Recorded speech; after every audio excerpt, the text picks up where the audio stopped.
Welcome to the Extra Literary Affairs podcast. We provide fiction reviews for the lit, curious reader, because why not try a little of everything? Our scholarish approach and cozy book club atmosphere makes literature accessible to everyone. Whether you're a casual reader or a devoted bookworm, join us on our literary journey to explore all genres. Hello, and welcome back to Extra Literary Affairs. I'm Jennifer, and today Joey and I will be having an affair with Langston Hughes as we dive into the rich and evocative world of one of the most influential voices of the Harlem Renaissance. In this episode, we'll explore two of his remarkable works, a poem titled Mother to Son, written in 1922, and a short story, Thank You, Ma'am, from 1958. Both pieces beautifully capture themes of resilience, compassion, and the human experience. But before we embark on those two works, let's find out a little bit more about Langston Hughes and the Harlem Renaissance. The more I found out, the more I realized I needed to learn. So, who was Langston Hughes? A quick internet search will flood your screen with lots of information. The summary that I found of Langston Hughes's background that was most powerful for me was from the Poetry Foundation website. So I will read from there. Langston Hughes was a central figure in the Harlem Renaissance, the flowering of Black intellectual, literary, and artistic life that took place in the 1920s in a number of American cities, particularly Harlem. A major poet, Hughes also wrote novels, short stories, essays, and plays. He sought to honestly portray the joys and hardships of working class Black lives, avoiding both sentimental idealization and negative stereotypes. As he wrote in his essay, The Negro Artist and the Racial Mountain, and I quote, "We younger Negro artists who create now intend to express our individual dark-skinned selves without fear or shame. If white people are pleased, we are glad. If they are not, it doesn't matter. We know we are beautiful and ugly too." And this approach was not without its critics, and many in the Black community were upset with his portrayal of sort of an unvarnished look at day-to-day life in that community. And Joey, before I go any further, I wanted to note that sometimes we talk about the background and the family structure that people come into their writing with. And I think Langston Hughes, and this is all things I did not know about him, he was very well traveled from a very young age. So his mom and dad got divorced. His dad moved to Mexico City. He was raised by his grandmother in various places in the United States. He then went overseas. He spent time in Paris. He spent time in the Soviet Union. He has just been kind of everywhere. And the more I read about his life, I was like, I must read his autobiography because I'm like, there's just so much more to learn, and I'd like to hear it from his own words. But it occurred to me that he was so well poised in that moment with the experiences he had both in his family of origin and his social and intellectual circle that it felt a little bit inevitable that he would be able to express things so clearly. And I'm curious, Joey, if you would like to tell us a little bit about the Harlem Renaissance. I would like to provide a little bit more historical background into what the Harlem Renaissance was, even though you just touched on it a little bit. The Harlem Renaissance marked the transformation of Harlem, which is a neighborhood in Manhattan in New York City, into a vibrant hub of Black culture and creativity during the early 20th century. So this period was roughly around from the 1910s to the mid 1930s and is celebrated as a golden age in African American culture, categorized by an extraordinary outpouring of artistic expression in literature, music, theater, and visual arts. And it not only redefined Black identity, but it also laid the groundwork for the civil rights movement by empowering African Americans to take control of their cultural narrative. So, first, I'm going to break it down a little bit of how this all came about. So, first, we have the Great Migration and Harlem's transformation. So, originally, this was envisioned as an upper class white neighborhood in the 1880s, and I'm talking about Harlem here. So, Harlem faced a rapid overdevelopment, leaving a lot of the buildings vacant, and landlords were eager to fill them. Obviously. So by the early 1900s, a handful of middle class Black families from an area known as Black Bohemia moving to Harlem, and then others started to follow. So, although some white residents initially resisted the demographic shift, Their efforts failed, and many eventually moved away. It happens a lot, paving the way for Harlem to become a predominantly Black community. So there was a catalyst for this migration. So the Harlem Renaissance, not the Renaissance, was fueled by this what's known as the Great Migration, a massive movement of Black Americans from the rural South to the urban North between 1910 and 1920. So we have influential figures like W.E.B. Du Bois, not Dubois, who championed this migration and was driven by a combination of factors. One being natural disasters in the South in 1915 and 1916, which devastated Black workers and sharecroppers, leaving them without any way of making a living. And simultaneously, World War I and its aftermath led to the decline in European immigration, prompting Northern industries to recruit Black laborers from the South.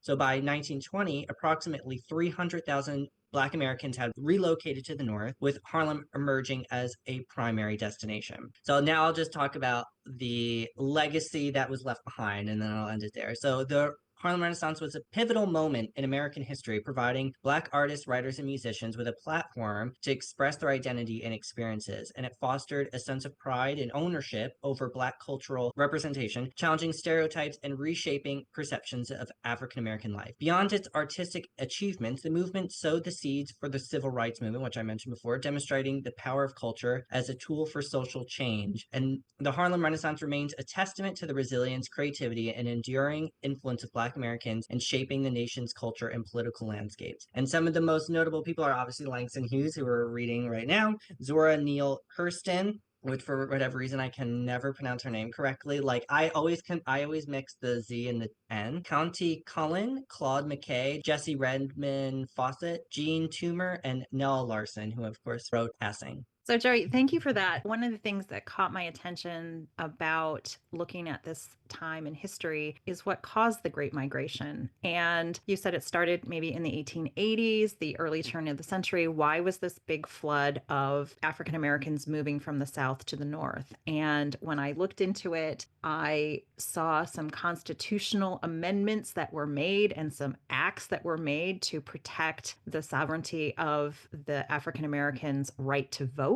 And there was just a lot of Jim Crow South things going on that when African Americans, for the very first time in their history, had free passage to travel anywhere they wanted to in the United States, they came north looking for both social freedom and economic opportunities. And that was just something that, for me, sometimes gets overshadowed. I often don't think about the actual lived experience of the people who said, you know what, maybe this place isn't for me anymore. I am going to try my luck somewhere else. And I have heard, since being a young person, about the Harlem Renaissance and the glamour and the excitement. And this was taking place in like the roaring 20s. So we have the women's empowerment, we have the flapper movement, we're getting on the eve of the stock market crash in 1929 and prohibition, and all those things are kind of swirling around in the public consciousness. And I just really appreciated that, because I think being aware of some of these key figures who had left the country at some point. They had left the United States, spent time in Europe, which they had a very different experience than they did in America in terms of equality and access to public spaces. When they came back, I think that really had a huge imprint on how they wanted to build their community when they had the opportunity to do so. So I was just really reminded of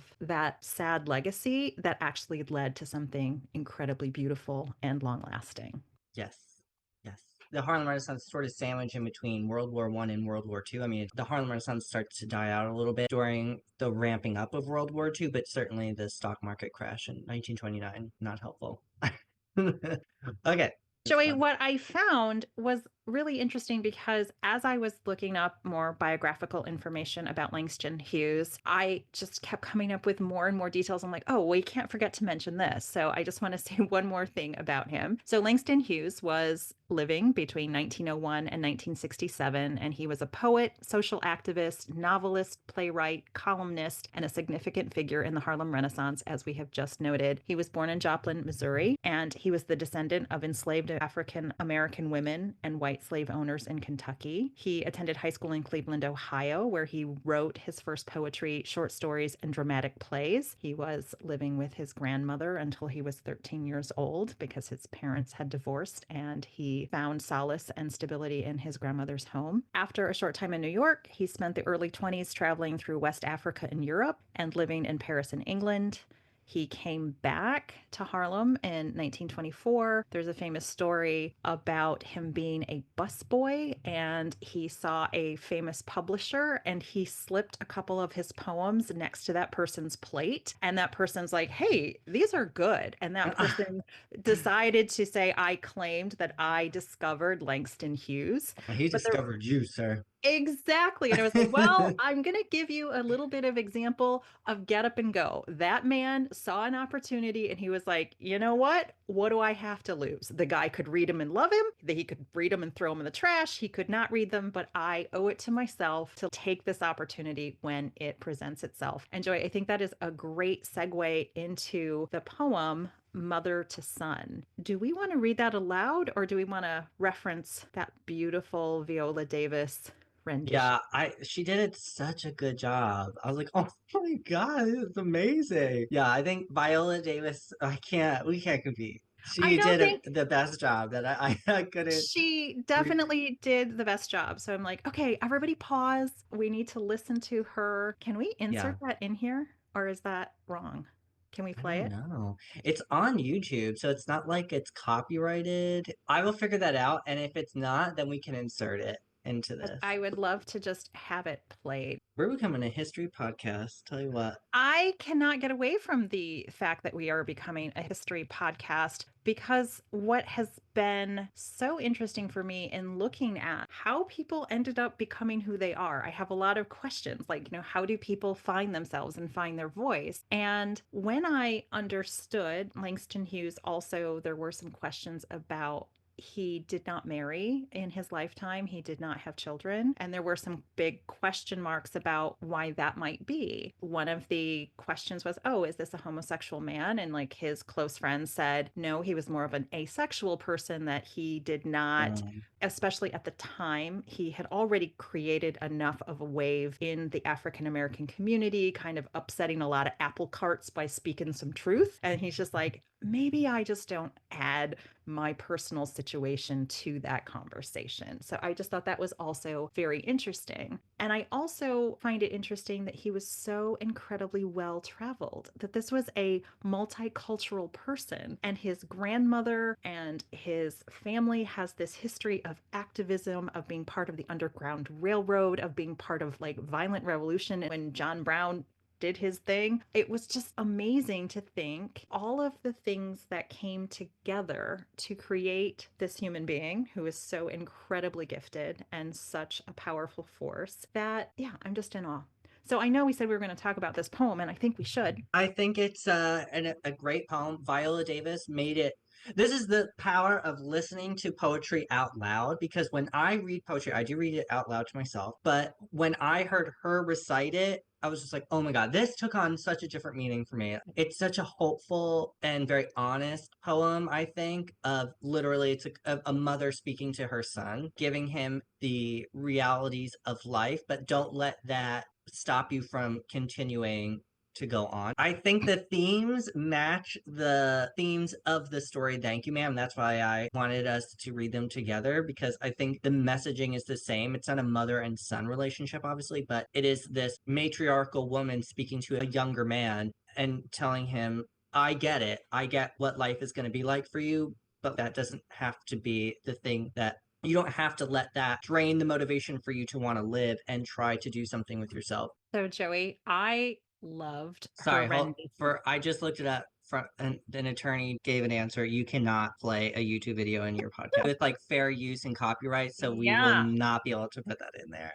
So okay, I've heard you, Joey. However, I think we still have to read it aloud, even though we are going to not do as good a job as Viola Davis, because I think it is very good to cement our listeners into where this poem is taking us. So I'm going to try the poem by Langston Hughes, Mother to Son. Well, son, I'll tell you, life for me ain't been no crystal stair. It's had tacks in it and splinters and boards torn up and places with no carpet on the floor.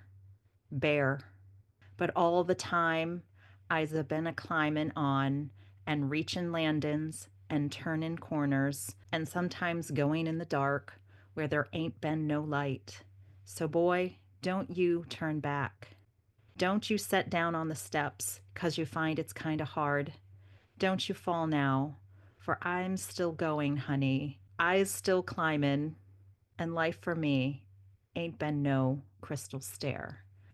Apologies for not being as eloquently versed in this as Viola Davis, so I hope everyone goes and listens to her version on YouTube. What I loved about this poem, it was written in 1922. He was 21 years old. He was just starting out in his literary career. And there's so much hope in this particular poem for me that, yes, let's face the realities of life, but you have a choice every day. And the mother's modeling for her son. It's like, yeah, this was no cakewalk.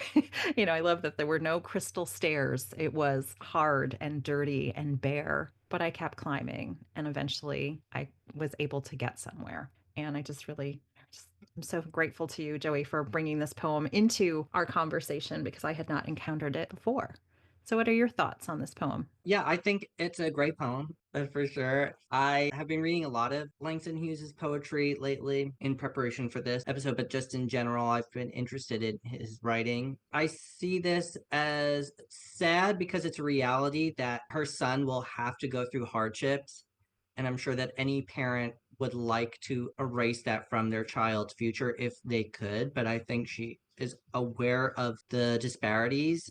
I'm going to say this is probably centered in the United States, but we do not have to center it there because it's not explicitly said. But as Langston Hughes was from the United States, I would assume it is. So she is preparing him for the future, and it's a harsh reality. She's setting the expectation of it's not going to be a crystal staircase, even though that sounds like it would be a nightmare to climb, to be honest. But the imagery of that, of it's going to be clear sailing kind of thing. I'm mixing metaphors now, and that's not poetic, or that's not correct for poetry, but it's sad, but it's also sort of like cathartic in the idea that you have someone that's telling you a very honest truth about the way the world works. You can go into life being more prepared than if you were told a different story. There are things about you that would not hold you back because of systematic and systemic oppression. I think he strikes a very fine balance of it being a harsh reality and a very hopeful message. Feels like a very loving message to tell to your child that you understand what they're going to be going through. But I feel like she's saying, I'll still be there for you. I'll help guide you up these stairs, even if they're broken. I'll still help you get there. Yeah, Joey, I appreciate you saying that because we know that Langston Hughes was estranged from his mother for a while, and his maternal grandmother sort of filled in that motherly role for him. And so this is a very generic mother to a very generic son, which is also that energy is also echoed in the thank you, ma'am story that we are also going to discuss. I think the power of this poem for me is that it destroys sort of that fairy tale vision of, oh, there's these glass crystal staircase that's going to lead you to the promised land. Like it's going to be easy sailing, it's going to be tidy and clean and beautiful and just follow the crystal path. It'll be great. She's like, well, that's not really going to happen. But there is still a way for you to climb up. There is still a way for you to realize who you are. And I think I just was rereading the poem again. It's very short, and there are no sophisticated words here. There are no putting on airs. It is just very straightforward, common sense language. And I think that's part of its beauty. It's concise and powerful and empathetic. You feel the mother's love of exactly what you said. Don't give up. It's worth it. And it's really the only path we have. So I'm counting on you, son, not to just sit down on the stair and go, oh, it's hard. I quit. Forget about it. I'm not getting anywhere. It's like, yeah, that's not your path.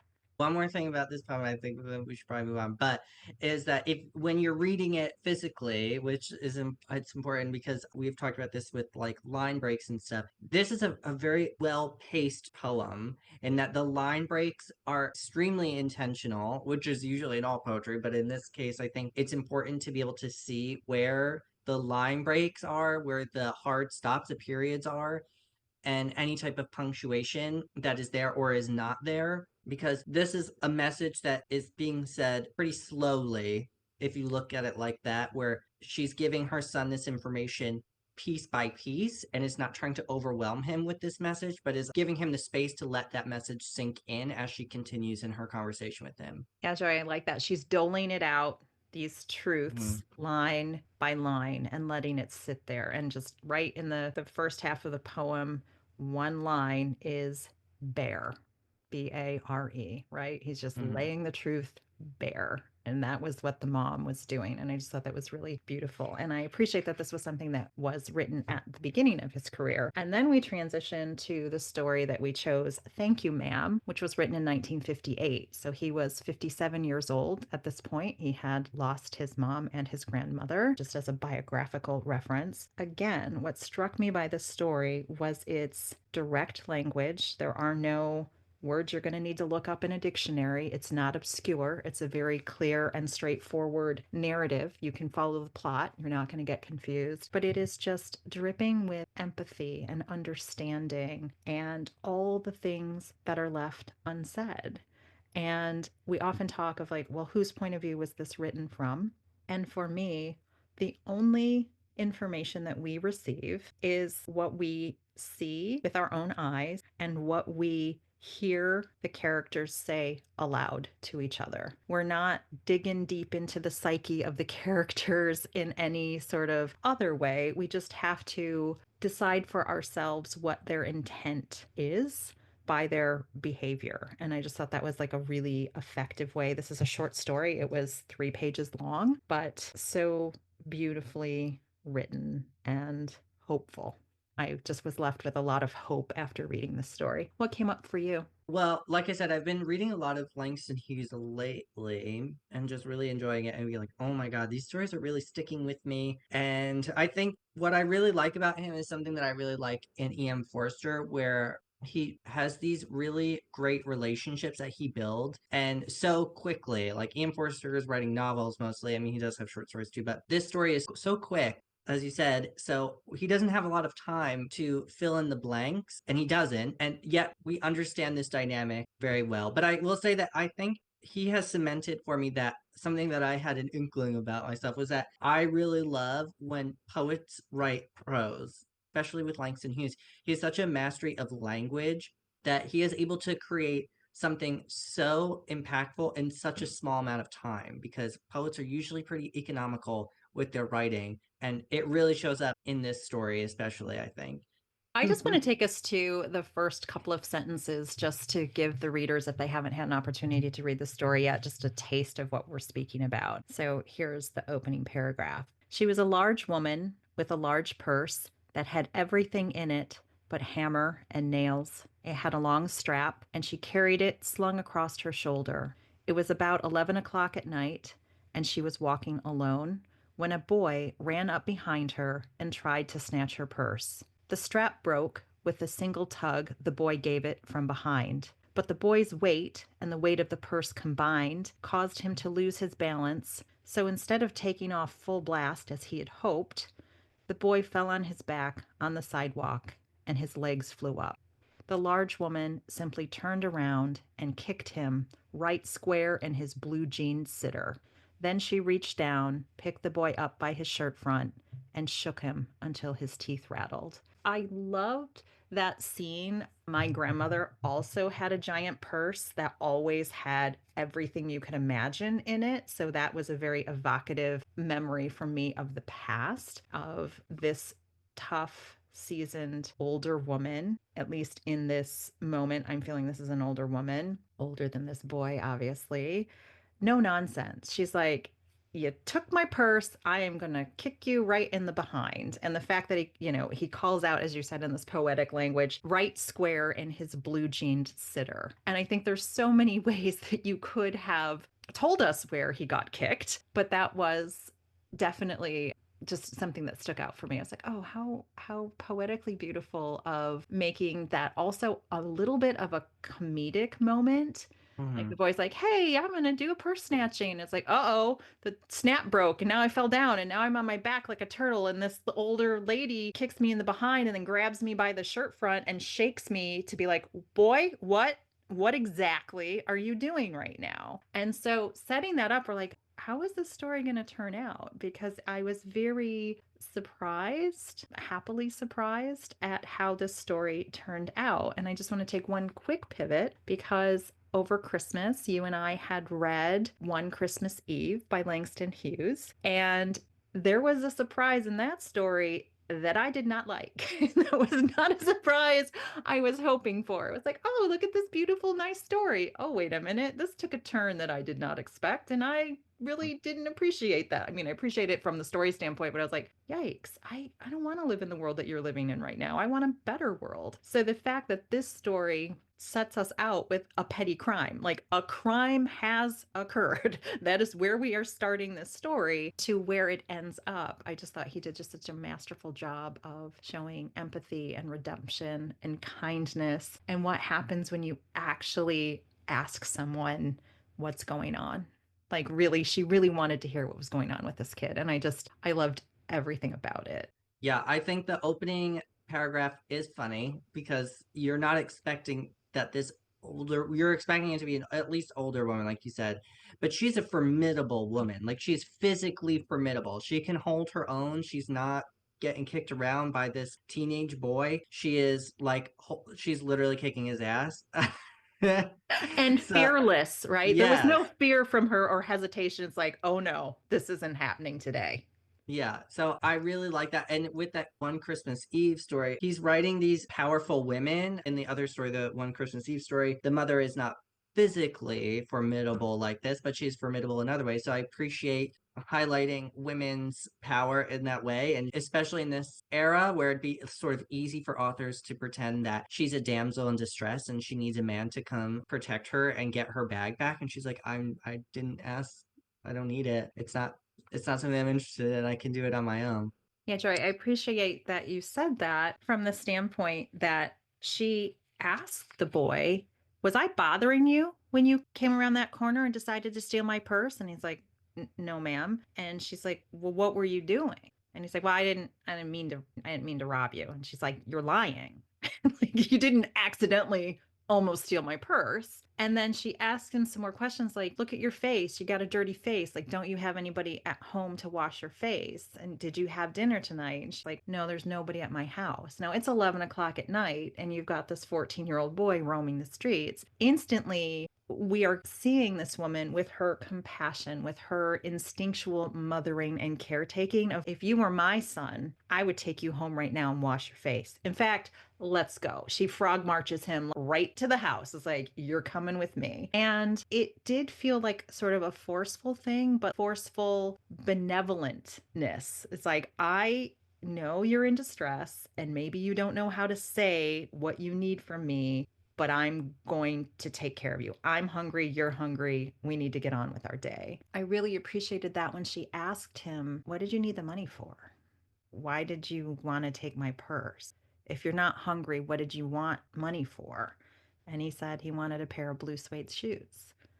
And I was like, isn't that interesting? Of course, I have this musical thing. So I'm thinking of the story of Blue Suede Shoes, the Charlie Perkins song that was released by Elvis. So there's this whole cultural thing that goes along along with that, Joey, that may not be up your alley, but I will tell you some I details know about that song.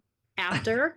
And the reason that I was struck by that, it's like what a specific item to name that is very of a time and place. I have never owned a pair of blue suede shoes, but I do know it's from that time and place and they sound pretty fancy and awesome. And the fact that the woman who said she works at a hairdressing salon, she says, I see all sorts of people all day long doing their hair, getting them dolled up.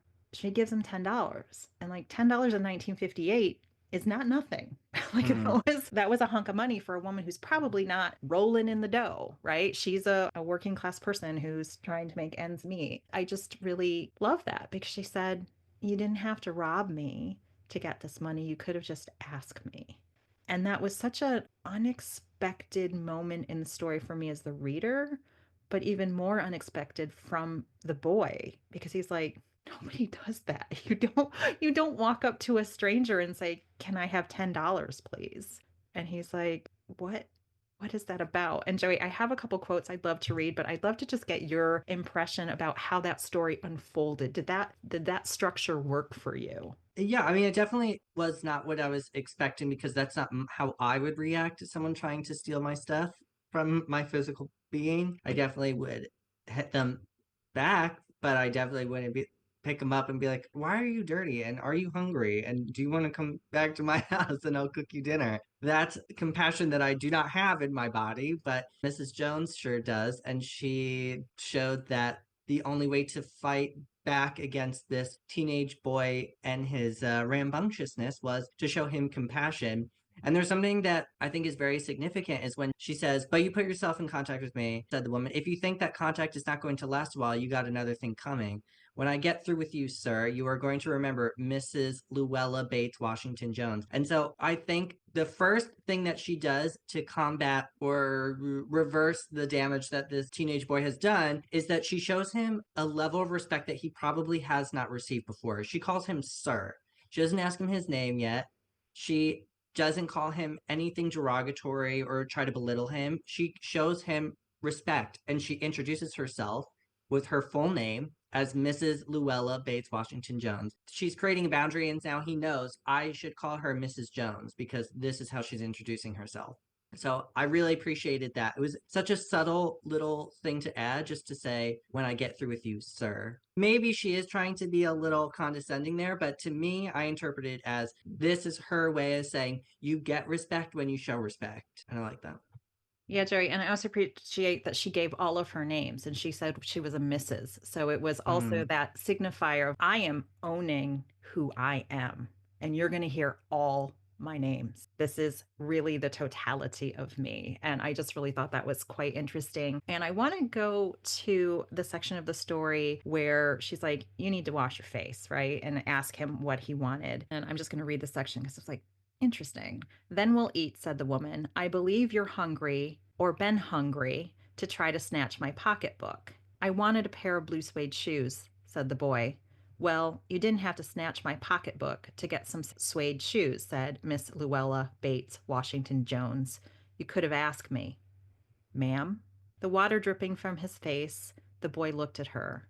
There was a long pause, a very long pause. After he had dried his face, and not knowing what else to do, dried it again, the boy turned around, wondering what next. The door was open. He could make a dash for it down the hall. He could run, run, run, run. And Joey, back to your original point of how beautiful it is to read a short story by a poet. There's just so much poetry and space and the pause, even in his poem where he, says the word bear and you're just stop and take a breath. Like he is telling us about the silence in this room. He's talking us about this pregnant pause of anticipation and not knowing what to do. What I wanted to take you to after that is that the woman was sitting on the daybed, and after a while she said, "I were young once, and I wanted things I could not get." There was another long pause. The boy's mouth opened. Then he frowned, but not knowing he frowned.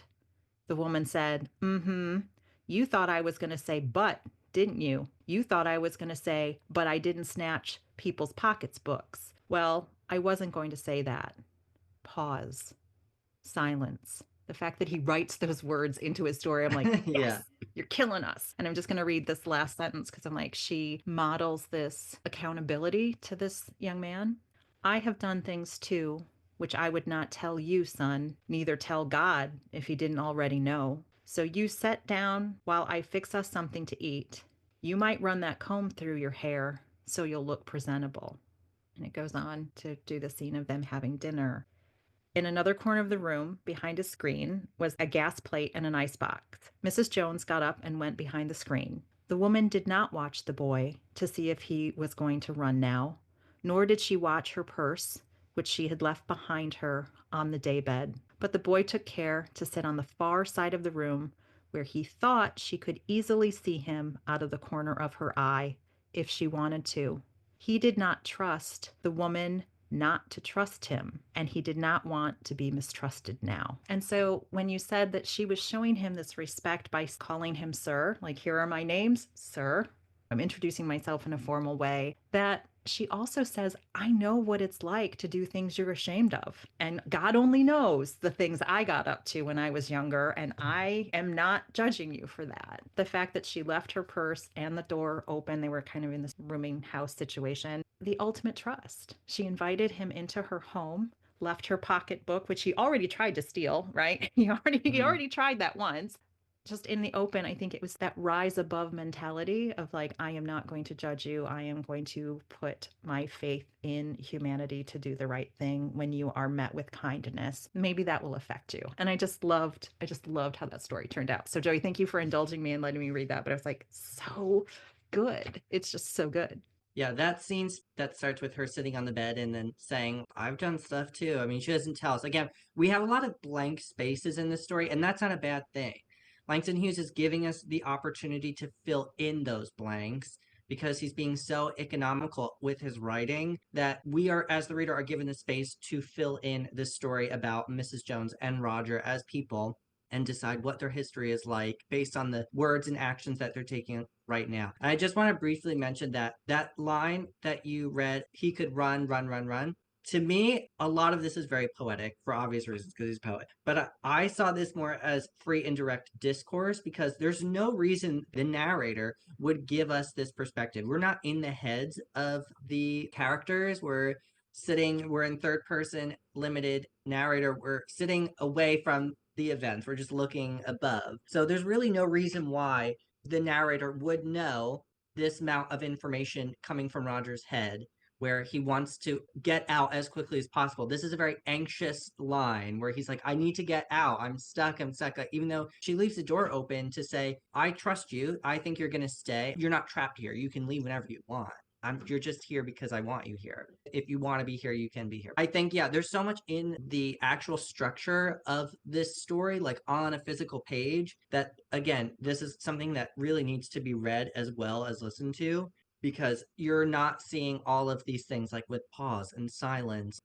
These things have punctuation on them, so it's important to read that and see it so that you can get the same effect that Langston Hughes is trying to portray. But okay, so I went off on a little tangent there. This is my actual point. Sorry, we're gonna be like really over, but we have a lot to say. I wanted to talk about morality derived from outside of a religious structure because I was doing a little bit of more research on Langston Hughes, and he had been critiqued about not being religious or being irreligious in his writing, which I found kind of strange because he has poetry that is specifically very religious, or at least I thought it was. In that moment when Mrs. Jones is sitting on the bed and saying, I understand where you're coming from to Roger, this really serves as a confession. This is going to be oddly enough very religious, what I'm about to say. She's confessing to him her sin in an attempt to connect to him on a very deep level.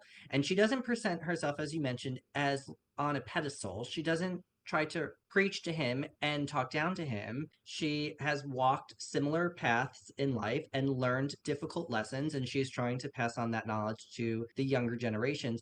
And her admission suggests a shared humanity rather than moral superiority. So again, I think it's so important that she's putting her on the same level as Roger, and she's not trying to sort of lord over him. And she's not using God or religion to absolve her of sin. And she's saying that she's sort of getting to the idea that she doesn't think that sin can be absolved or erased through a confession alone, but through her deeds and her actions in her community. So she's seeking redemption in a very secular way through human understanding and connection, and not through divine intervention. Because I see a similarity with a good man is hard to find.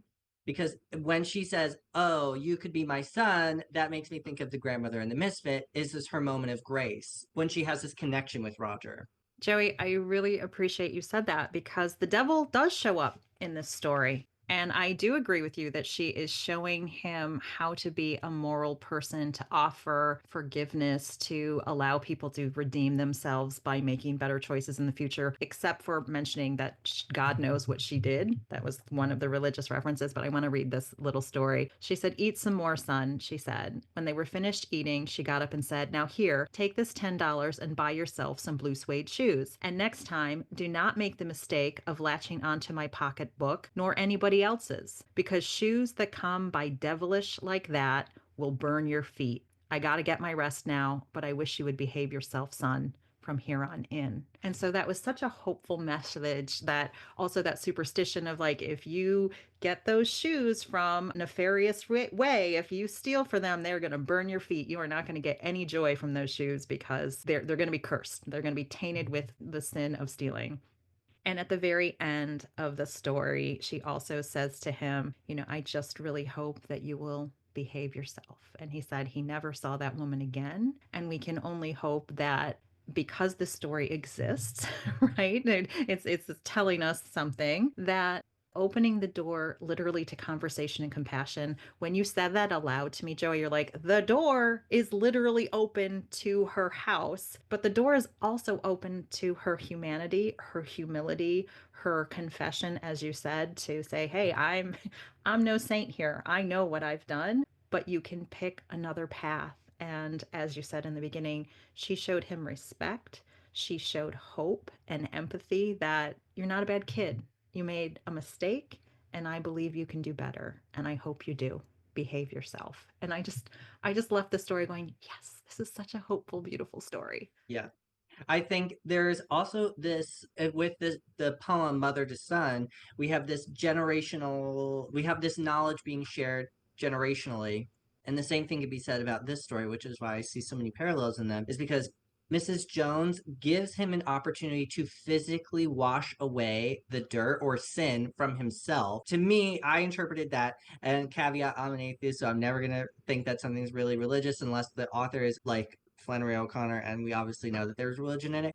I saw it as Mrs. Jones trying to prove to him, like, you can change the trajectory of your life, and you do not have to wait for someone else to absolve you, or some type of deity or whatever someone might believe in. You don't have to make a confession or go and seek divine intervention to wash away your sins. You have the ability to do that in the way that you present yourself in the world and how you interact with other people and the compassion and empathy that you show them. And so that moment when she gives him the $10 for his blue suede shoes, which I would love to know why he wants blue suede shoes so much, because I think the Elvis song came out like 2 years prior to this story being published, but it certainly could have been written at the very moment that Blue Suede Shoes song came out.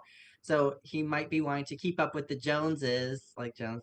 I went off on a tangent there, but I think the blue suede shoes is sort of that cultural moment that you were talking about, Jennifer. Of this is important to the story, and it puts us like in a time so that we can sort of orient ourselves. And I think it's significant that he specifically wants blue suede shoes because we were all teenagers and we also wanted all the things that our friends had because we wanted to be cool. So I had a feeling like this was his way of like he wants to fit in with his friends or with the things that he is seeing, the media that he's consuming in whatever form that took in 1958. But yeah, and I just looked up, it was worth $109 roughly, if you can calculate inflation. That is a significant amount of money for a woman who works in a hairdressing salon and lives in a boarding house with other boarders. That is not a trivial amount of money. And Joey, I appreciate you taking sort of the religious overview, because she brings him in, she shelters him, she calms him, she washes his face, she feeds him, she provides him with the thing he requested because she rewarded his honesty and wanted to show him that charity begins at home in some way. It was like, I have $10. If you need $10 and you were that desperate for it, let me give it to you. So I really think there are some beautiful parallels. And I didn't think about the Flannery O'Connor story until you brought that up. But as you will recall, in A Good Man is Hard to Find, when the grandmother says to the misfit, "You could be my son," and reached out to touch him, he recoiled from her, quote, as if he was bitten by a snake. And then he shoots her 3 times in the chest. So I'm Yeah, glad very to know that. different. I'm glad to know that this story took a more compassionate and beautiful view. And Joey, I want to read to you just what I found out about blue suede shoes because I was curious about the timing. Yes, Elvis did release that in 1956, and the story was written in 1958. But there's a backstory that is even more fascinating, which is completely right up the alley of Langston Hughes and the life that he led of this multicultural milieu that he was swimming in. So I just want to read you. Charlie Perkins wrote this, and his friend Elvis Presley took it from him. So that's just a sideline, but I want to just read this little bit. Perkins signed to Sun Records in 1954, and the following year played a string of dates in Arkansas with Elvis Presley and Johnny Cash. Backstage at a show in the town of Parkin, Cash regaled Perkins with the tale of an eccentric character he had met in Germany during his military service. So again, World War II, Johnny Cash, doing the Johnny Cash thing in the service. Cash reminisced about a black staff sergeant named C.V. White, who claimed his initials stood for Champagne Velvet. On his off duty nights out in Munich, White regularly fantasized that his regulation black army boots were stylish blue suede shoes and warned all comers not to step on them. You should write a song about that, suggested Cash to Charlie Perkins. But I don't know anything about shoes, protested Perkins. Yet Cash had planted a seed. A few weeks later, playing a college dance, Perkins heard a raised voice, "Hey, don't step on my suedes," and saw an irate student admonishing his date for scuffing his footwear. He started riding blue suede shoes that night on a handy brown potato sack. So the reason I brought that up is that I love the coincidental nature of, oh, I just happened to be in Germany and I actually happened to hear the story about this African American man who wanted blue suede shoes because maybe that was like a cultural touchstone at that point. It turned into by one person telling the story to another person. They're like, oh, wait, I just got an idea. For me, it's like the power of language, the power of storytelling, and also the coincidence of place. You had to be in the right place at the right time. It's like Johnny Cash and Elvis Presley are hanging out with Charlie Perkins. This is an amazing moment in history. And I just really wanted to share that. After we finish recording the podcast, I am going to go listen to Blue Suede Shoes because 1 for the money, 2 for the show, 3 to get ready. Come on, you got to go there, people. Thanks for that, Joey. I mean, no, it's good to ground us in what is culturally happening at this point. To anybody that doesn't know I mean, I knew the reference, the blue suede shoes. I knew that was going to be Elvis immediately. I was like, yeah, obviously I knew that song, but a lot of people do not know. He's not exactly super popular these days. He's not. He's not going to be on. It's been a minute since his Yeah. popularity was up there. Yeah, he's not so risque anymore. You know, there's definitely other things that I would say are risque. I think it's important to provide that context because you'd be missing out on something important. That's an important detail to this story. It feels like that if you didn't get that was Elvis, then you wouldn't get like, why would a teenage boy steal money for shoes, specifically blue suede shoes? Like they're just shoes. But if you don't get it, like he's trying to partake in a cultural phenomena that's happening at this moment, and that is probably his motivation. But I do want to say that I think because we don't know enough about what's going on in the story, really, again, I'm not disparaging the story. I like that we don't have that. But we don't know what's going on with Roger's home life. We just know that nobody's home at his house. That's the only thing he says about it. And Mrs. Jones doesn't question it. She just is like, okay, I accept what you said. It's none of my business. And it's really not important to what the charity that she is showing him. But we can see that he's not an evil person. He's a teenager that does stupid things like every other teenager. I did stupid stuff when I was a teenager. Okay, ask my dad. But what is concerning is that it's 11 o'clock at night. He is physically dirty. Okay, he's a teenager. Okay, you know, I don't think that I went around getting that filthy when I was a teenager, but he's also not eaten anything, and it's 11 o'clock at night. So, like, that's concerning to me as an adult. Like, why are you dirty and why are you going hungry and there's nobody at home? We don't know that if his parents or guardians, whoever may be at his house. I have a suspicion that he doesn't have anyone at home and that's why no one's home. I think Roger, for some reason, and this is, I'm inserting this. This is not anything that Langston Hughes put into the story. I just think this is what's happening. He lives by himself somehow, and I think that's why he is doing these things, because he doesn't have anyone at home to give him that talk, like the mother to son poem, and guide his upbringing here. Again, I have no idea, but I would say that I took into consideration his hunger, because that makes you do stupid things. This is a primal kind of thing that we would all react badly to, going hungry for a long period of time. And I don't mean like from breakfast to lunch and you're a little peckish, like actual hunger. It messes with your cognitive abilities, your problem solving. So many things are affected by hunger, especially long periods of hunger. So I feel very empathetic for Roger, because even if he's not home by himself, there's obviously something is going on that is not like the most beneficial for him. Because even if he has two parents that are loving but are working all the time, he's probably not going to go hungry, and he's probably not going to be filthy dirty to the point where somebody has to say like, "Whoa, you need to wash your face. It's covered in filth." Yeah, Joe, I appreciate you saying that, because I want to take you back to the story for one moment of something that was really poignant. She heated some lima beans and ham she had in the icebox, made the cocoa, and set the table. The woman did not ask the boy anything about where he lived or his folks or anything else that would embarrass him. Instead, as they ate, she told him about her job in a hotel beauty shop that stayed open late, what the work was like, and how all kinds of women came in and out, blondes, redheads, and Spanish. Then she cut him half of her 10-cent cake. Eat some more, son, she said. And then right after that, she gives him the $10. So it was this generosity of spirit. And also to say, oh, a piece of cake costs 10 cents. And I am just forking out $10 to a stranger who wants a pair of shoes. And I think that was just an incredible act of generosity on her part, but also the generosity of saying, I'm going to talk about my job. So we are still communicating. We're still sharing some details, but I'm not going to ask you anything about your home life or what's going on with you, because I don't want you to feel embarrassed. I don't want you to be shamed by my questions. And so I just thought that was such a generous part of her spirit, to be loving and kind and open and aware enough that being like, where are your parents? Why are you stealing? What is up with you? Why are you dirty? Can't you comb your hair? Don't you need a haircut? Like, all of it's like, I might be a little more directly interrogating a person. And I think she showed me the power of compassion, to just don't ask the pointed question that might make someone else feel uncomfortable. You've already literally shooken this boy up. You've kicked him in the behind. You've shaken his courage. You've shaken his body.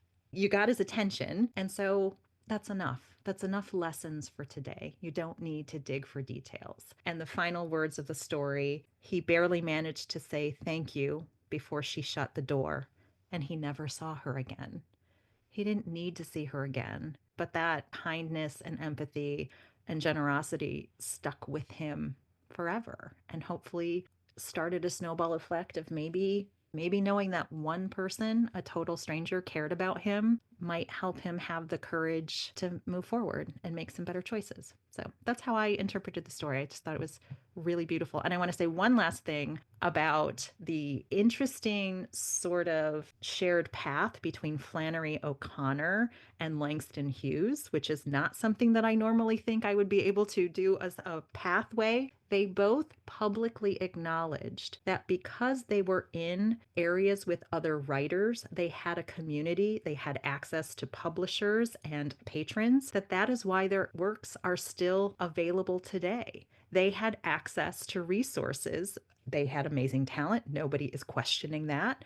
But they also had a community and access to people in power who could put their message out there. And I think that was really quite amazing and a nice reminder for us as we are building safe spaces for artists. We are encouraging all types of people to share their natural gifts, but without access to being able to share that in a broader context. These could have been stuck in a drawer somewhere, right? Langston Hughes never got published without having some access to publishers. Yeah, yeah. I think the ending of the story is sort of bittersweet for me, because and he never saw her again is such a sad ending because I want them to be best friends. In my head, I'm like, no, you should always hang out now. Like, just come back and be friends and have more 10-cent cake and have lima beans and ham. That'll be like your thing. It'll be your new tradition. I see your point, Jennifer. There was no need for a continuation of this relationship. They both got what they exactly needed from one another. They got what they needed from one another, and not in a very selfish way, and just like, you fulfilled something in me that needed to be fulfilled, and we were mutually benefiting from this time. And I can think of, even in my personal life, that I've had teachers that I've never seen after I graduated. Like high school, where I'm like, I still remember the lessons, not like school lessons, like life lessons that they taught me, or compassion that they showed me at certain times in my life. And I never had to see them again, but I still have those memories and those lessons that I can fall back on, and has 100% shaped my life as an adult. Yeah, Joe, I love that. And I love the idea of, hey, we could hang out. I know where you live, right? Because you took me to your house, but he wasn't a baby stalker. He was just like, we have concluded our business here. There is so much, as you said, empty space in this story. There is so much left unsaid and unexplored that I think that is really intentional for us to sit with the story and consider its implications. And just as you shared with us, that you can think back on influential people in your life who you did not revisit, but their messages 20 years later are still living actively in your heart. And so I think that was just a really beautiful message as well. Read Langston Hughes. Okay, everyone, if you're listening to this, just read all his stuff, because the fact that he could write basically a 2.5-page story, leave out so much crucial information about lies, and still have well-rounded, fleshed out characters that I 100% believe are real people. Like, that's not something that is done like every day. This is not an everyday kind of story. This is like one of those great works of literature that needs to be shared and studied. There should be more scholarship around this. Like, this is, I mean, there is a lot of conversation about this because it's a very well-known story of his. This should be something that everyone reads in high school, because this is an example of amazing writing. I totally agree. I am on board the Langston Hughes resurgence. I think that you and I will probably revisit his works in the future. And I was inspired to actually want to propose this to you, Joey. I'm not sure if we'll go there, but I'd like to propose it. We could read The Big C, an autobiography of Langston Hughes that he wrote in 1940. So he was 39 years old when he wrote that. And it would be very interesting. I always want to hear an artist talk about themselves and their lives in their own terms, because it's not us making assumptions. They are telling us what they want to tell us. But to your point, Langston Hughes had a lot to say, and he wrote it in his poems. He wrote it in his essays. He wrote it in his stories. And I think we would be greatly remiss if we did not take the opportunity to dig a little bit deeper. It's readily accessible. Why wouldn't we? So thanks, Joey. These were a great pairing of a poem and a story. So thanks for bringing those to life. Thank you for listening to the Extra Literary Affairs podcast. We hope you enjoyed today's discussion. And don't worry, it'll be our little secret you stepped out of your literary comfort zone.